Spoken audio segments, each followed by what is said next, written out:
Ons skriflesing kom uit die boek van 1 Petrus en ons kyk na die eerste hoofstuk en ons gaan lees vanaf vers 23 vanaf vers 13 tot vers 25.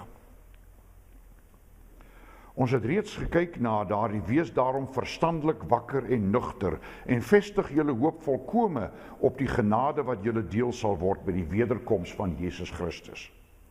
As gehoorsame kinders moet julle nie julle lewens inrig volgens die begeertes wat julle vroeër gehad het toe julle God nie geken het nie. Nee, soos hy wat julle geroep het heilig is, moet julle ook in julle hele lewenswandel heilig wees. Daar staan immers geskrywe: wees heilig, want ek is heilig. Aangesien julle hom as Vader aanroep, wat oor elke mens onpartydig volgens sy dade oordeel, lewe dan in eerbied vir hom gedurende die tyd van julle vreemdelingskap in die wêreld. Ons is vreemdelinge hier in die wêreld. En ons moet so lewe soos vreemdelinge. Julle weet tog, en dit is ons een teksvers, julle weet tog dat julle nie met verganklike middele soos silwer of goud losgekoop is uit julle oorgeërfde sinlose bestaan nie. Ons tweede teksvers is vers 19. Inteendeel, julle is losgekoop met die kosbare bloed van Christus, die lam wat vlekloos en sonder liggaamsgebrek is. Reeds voor die skepping van die wêreld is hy hiervoor bestem. Maar terwille van julle het hy eers in die eindtyd gekom. Deur hom glo julle in God, wat hom uit die dood opgewek en aan hom heerlikheid gegee het. Daarom is julle geloof en hoop op God gerig. Tot sover. Geliefdes, uit die Heidelbergse Katekismes gaan ons vanoggend kyk na Sondag 1. Die Heidelbergse Katekismes bestaan uit 52 sondae of hoofstukke, as ons dit so kan doen. En die gedagte is om op elke Sondag so een van hierdie sondae, hierdie hoofstukke van die Heidelbergse Katekismes te lees. En dit het 'n vraag, dit begin met 'n vraag, dit vra: wat is jou enigste troos in lewe en in sterwe? Wat is nou jou troos? Waaraan kan jy gaan vashou in hierdie lewe? Of jy nou lewe en of jy nou doodgaan. Waaraan kan jy vashou? En dan kom die antwoord: dat ek met liggaam en siel in lewe en in sterwe nie aan myself nie, maar aan my getroue saligmaker Jesus Christus behoort, wat met sy dierbare bloed vir al my sondes ten volle betaal en my uit alle heerskappy, let daarop, alle heerskappy van die duiwel verlos het en my so bewaar dat sonder die wil van my hemelse Vader geen haar van my hoof kan val nie. Daar staan nie sal val nie, maar kan val nie. Dit kan nie eers gebeur nie, behalwe as dit die Vader se wil is. Daarom, dat alles ook tot my saligheid moet dien. Al hierdie dinge moet tot my saligheid dien. Daarom verseker hy my ook deur sy Heilige Gees van die ewige lewe. Dan maak hy my van harte gewillig en bereid om vir hom te lewe. Ons gaan vanoggend na hierdie Heidelbergse Katekismes antwoord kyk om te sien wat is jou enigste troos in lewe en in sterwe. En dan kan jy seker verstaan hoekom ons in 1 Petrus 1 gelees het, want daar staan in verse 18 tot 19, julle weet tog dat julle nie met verganklike dinge, perishable measures, soos silwer of goud losgekoop is uit julle oorgeërfde sinlose bestaan nie. Inteendeel, julle is losgekoop met die kosbare bloed van Christus, die lam wat vlekloos en sonder liggaamsgebrek is. Ons gaan na hierdie teksvers en dan nou die Heidelbergse Katekismus se Sondag 1 in besonder kyk. Nou ons lees hier in die Bybel van 'n slaaf op 'n markplein. Die lewe in hierdie wêreld is soos die lewe op 'n groot markplein, waar dinge te koop aangebied en gekoop kon word. Dis die beeld wat die Bybel en dan ook die Heidelbergse Katekismus gebruik om vir ons iets te vertel van wat nou eintlik met ons aan die gang is in hierdie lewe. Ons is op die markplein van die lewe en ons word te koop aangebied. Ons word te koop aangebied. As jy in die ooste, in die Bybellande kom, dan sien jy dikwels stede wat hulle uit die puin uitgegrawe het. In die middel van so 'n dorp of stad sien jy dan 'n groot markplein. By sommige van hierdie dorpe of stede word vir jou dan nog die klippilare gewys, wat omtrent so 'n meter hoog is en 'n meter breed en lank is. Dit was die tafels waarby die handelaars gesit het en waarop hulle kwitansies uitgeskryf het en waar die besigheid gedoen is. Hier het hulle allerlei dinge verkoop. Boere het hulle groente en hulle vee na die markplein gebring om te verkoop. Die mense het hulle handwerk, soos breiwerk en materiale en klere, na die markplein gebring om dit dan daar te verkoop. Ware van materiaal, van hout, van goud en van silwer. En die eienaars van slawe, want onthou in daardie tyd was slawerny aan die orde van die dag.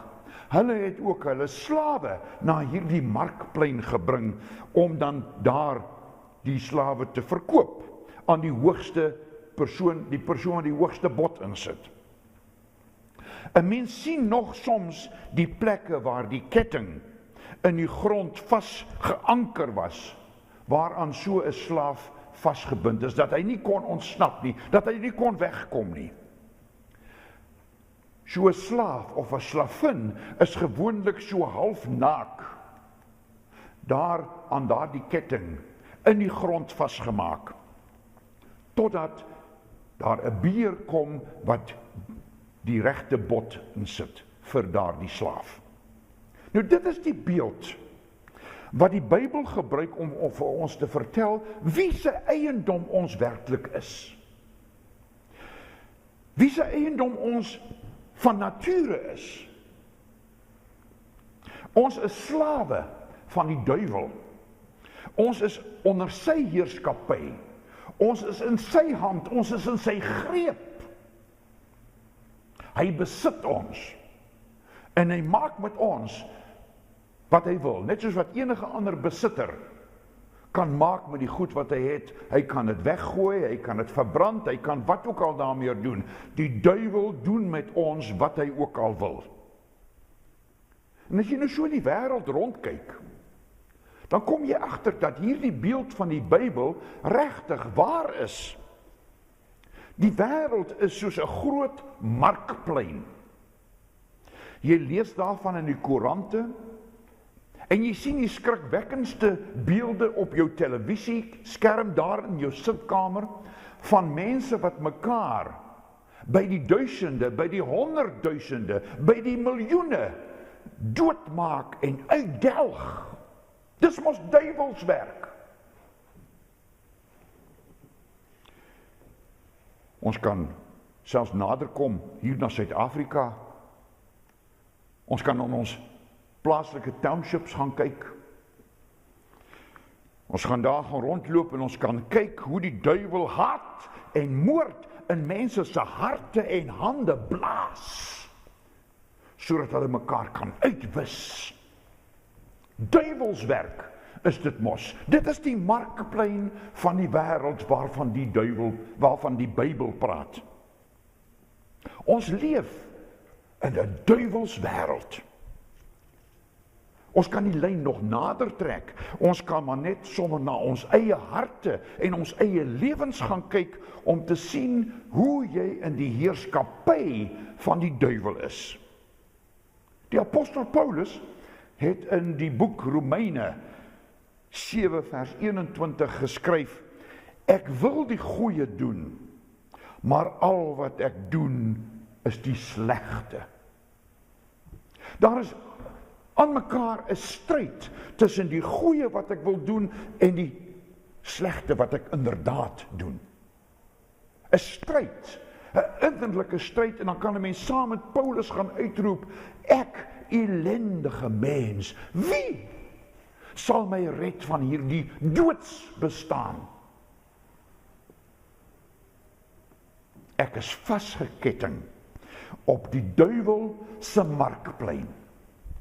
Hy bied my te koop aan die een wat die hoogste bod kan insit. En as iemand my nie wil koop nie, dan neem die duiwel my saam met hom na sy woonplek toe, daar na die vuur van die hel. Die markplein van die lewe, die markplein van die wêreld. Maar broeders en susters, dan stop die Bybel gelukkig nie net daar nie. Dan vertel die Bybel, wat die troostboek van die kerk is, vir ons nog iets anders. Dit vertel ons van 'n koper. Hy stap ook op hierdie markplein van die wêreld rond. En hy kyk na hierdie een, en hy kyk na daardie een, hy kyk na die vuilstes, hy kyk na die verwaarloosdes, hy kyk na die mense wat absoluut in die gutter is. Hulle is heeltemal verswak. Hy staan by elkeen vir 'n oomblik stil. By elkeen wat uitskreeu van vrees, omdat hy bang is om 'n slaaf van die Satan te bly. En dan maak hierdie koper op die markplein 'n aanbod, wat die eienaar van die slaaf nie kan weier nie. Hy kan dit nie weerstaan nie. Hy kom nie met silwer en goud nie, sê Petrus. Dis verganklike goed. Nee, Petrus sê, hy kom met sy kosbare bloed. Hy betaal met sy lewe vir die sonde van die mensdom. En die aanbod kan die eienaar van die slawe, die Satan, nie weerstaan nie, want hy weet, hy gaan net een kans kry. Hy het geweet, hy gaan net een kans kry, daar op Golgotha. En hy sal nooit weer 'n kans kry nie. Maar wat wil Satan nou eintlik gehad het? Hy wou God gryp, God in sy eer en in sy heerlikheid en in sy liefde aantas. Hier was sy kans om nie net die afvallige mensdom, mensies, tot 'n val te bring nie, hy het die kans om vir God tot 'n val te kon bring, het hy gereken. Hy het gereken dat hy kan sy kloue daar aan die kruis in die seun van God, die enige gebore seun van God, inslaan. Die Here Jesus het met sy kosbare bloed ons gekoop daar aan die kruis, sodat ons aan hom kan behoort. Hy het ons gekoop by hierdie duiwel wat in beheer was van die mensdom. En hy het daarvoor met die dood en met die hel betaal. Nou wat is die hel? Ag, ek hoef maar net daar na Golgotha toe te gaan. Daar by die kruis van die Here Jesus. Daar by die kruis van die Here Jesus gaan staan ek. Ons het mos vanoggend dit ook bely in ons geloofsbelydenis, dat hy gelei en gesterf het, dat hy begrawe is, dat hy neergedaal het na die hel, En dan hoor ek die Here Jesus roep, ek hoor hom dit uitskree, my God, waarom het u my verlaat? Dit is die hel. Die Vader, God die Vader is weg. Hy het vir Jesus Christus sy eie seun verlaat. Daarmee het die Here Jesus betaal vir jou en vir my. Met sy dierbare bloed het hy ons van die Satan gekoop.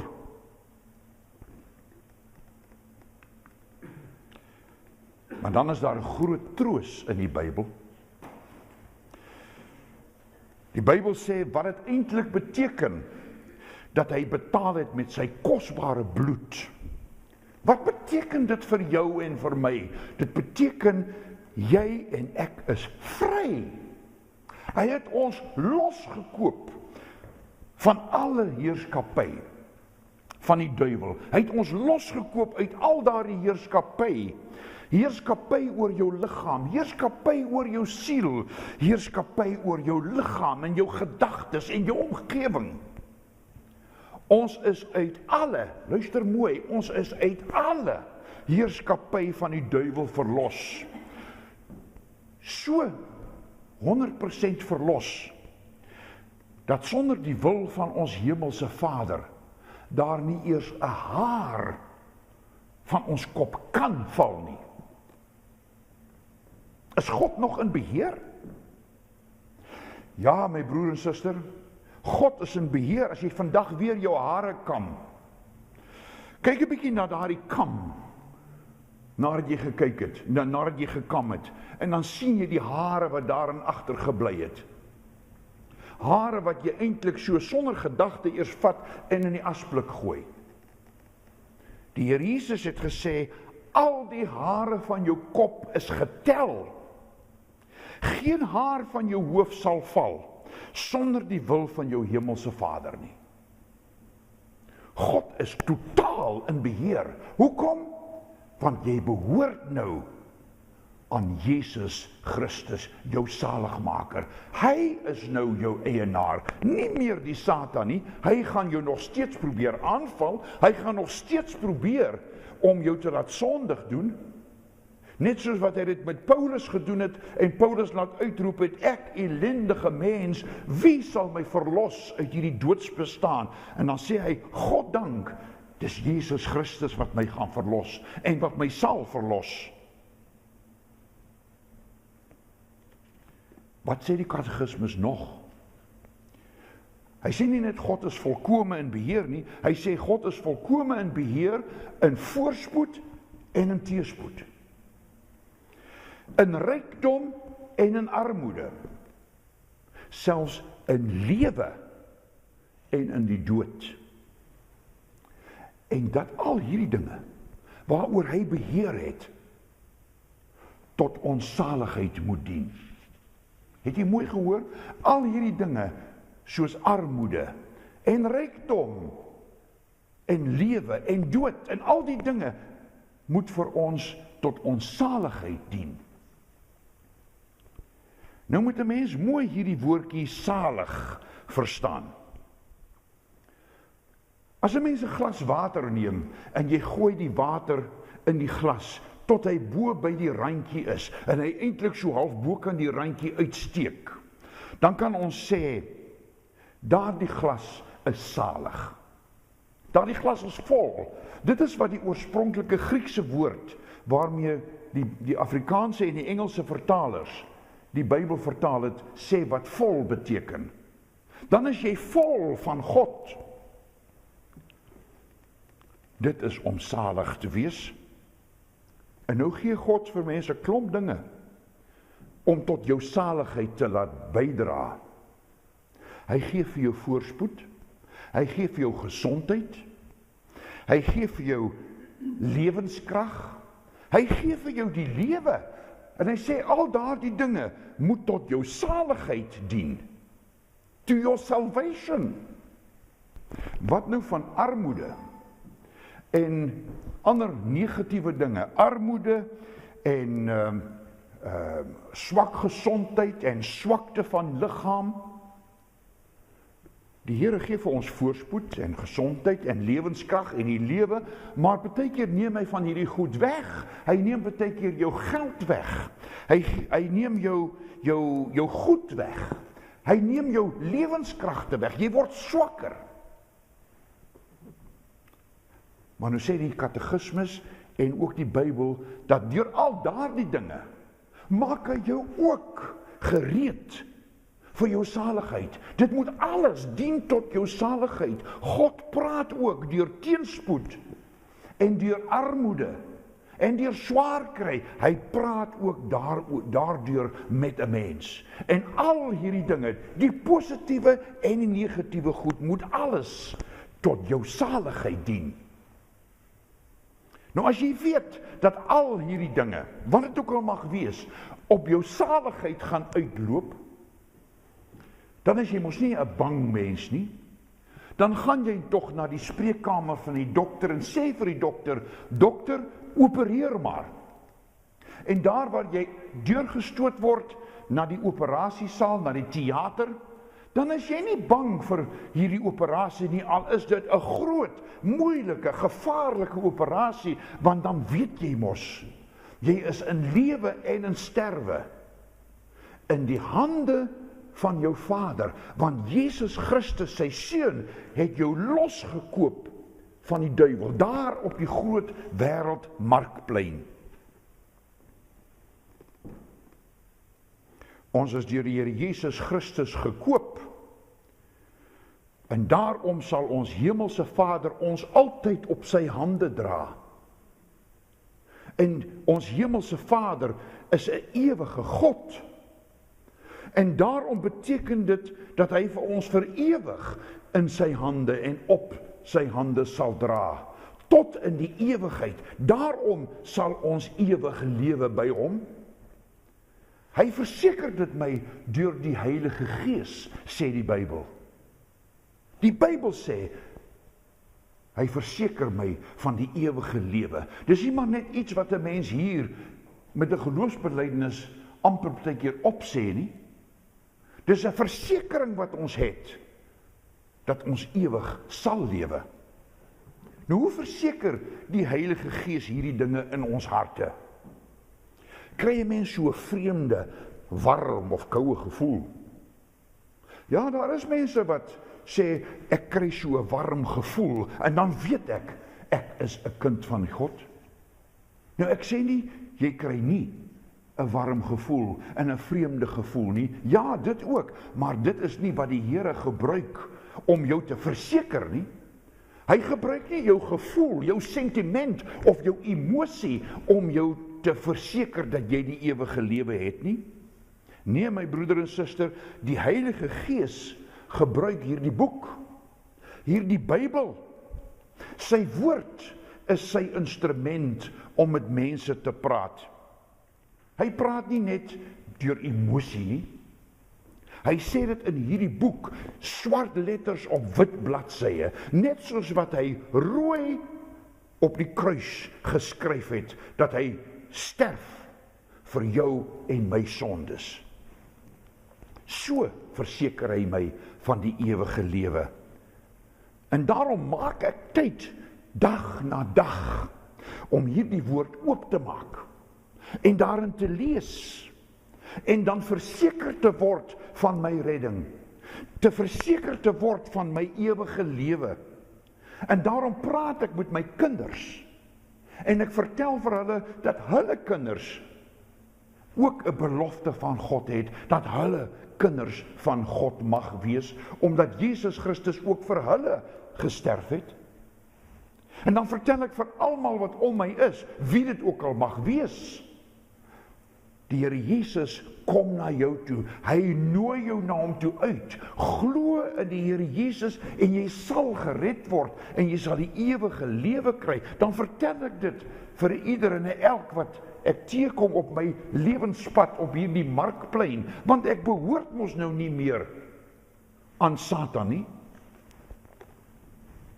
En dan kom die persoon wat die beste bod gemaak het, Jesus Christus kom dan in jou en in daardie persoon se lewe en hy sê, jy is ook myne, jy behoort aan my en ek verseker jou dat ek gaan maak vir jou 'n plek in die hemel gereed, daar waar my Vader is en daar waar daar baie woninge is, daar waar jy ewig by my en my Vader en die Heilige Gees sal lewe. Maak die Bybel dan tog oop, my broer en suster, elke dag. Jy kan van bladsy na bladsy in hierdie Bybel gaan, waar daar geskrywe staan dat God jou soek en dat die Here Jesus jou vrygekoop het van die sonde en van die duiwel en vir jou die ewige lewe wil gee. Gaan lees dit. Die Heilige Gees werk deur hierdie swart letters op wit bladsye. Hy praat met jou. Dit gebeur nie net hier by 'n erediens nie. Dit gebeur ook daar in jou binnekamer, daar waar jy op jou eie die woord van die Here lees en oor hom leer. Maar wat sê die katekismus nog verder? Dit sê, dan maak die Heilige Gees my ook van harte gewillig en bereid om net vir hom te lewe. O, my broer en suster, dit beteken dat die Heilige Gees maak my 'n ware volgeling van die Here Jesus. En dan vra ek nie, Here, wat moet ek nou nog vir u doen nie? Nee, dan vra ek, Here, wat mag ek nog vir u doen? Wat mag ek nog daar in my kombuis doen? Daar in my werkswinkel, daar in my werksplek, daar in die sitkamer waar ek met my mense kuier. Wat mag ek nog doen? Want die Here maak my hart gewillig en bereid om vir hom te lewe. Dit is hy wat dit doen. Dit is nie ek self nie. Het jy al ooit 'n klein seentjie dopgehou? So saam met sy pa. 'n Seentjie van sê so 3-4 jaar oud. Dis die soort kleintjies wat die Here Jesus na verwys het toe hy sê, laat die kindertjies na my toe kom, want die koninkryk van die hemele behoort aan hulle. Verhinder hulle nie. En dan moet jy kyk, as jy daardie 3-jarige of 4-jarige seentjie dophou, as pa sy bene kruis, dan kruis hy sy bene. As pa keel skoon maak, dan maak hy ook sy keel skoon. As pa op 'n sekere manier loop, dan loop die klein ding ook op daardie manier. Hy wil soos sy pa lyk. Hy wil sy pa naap.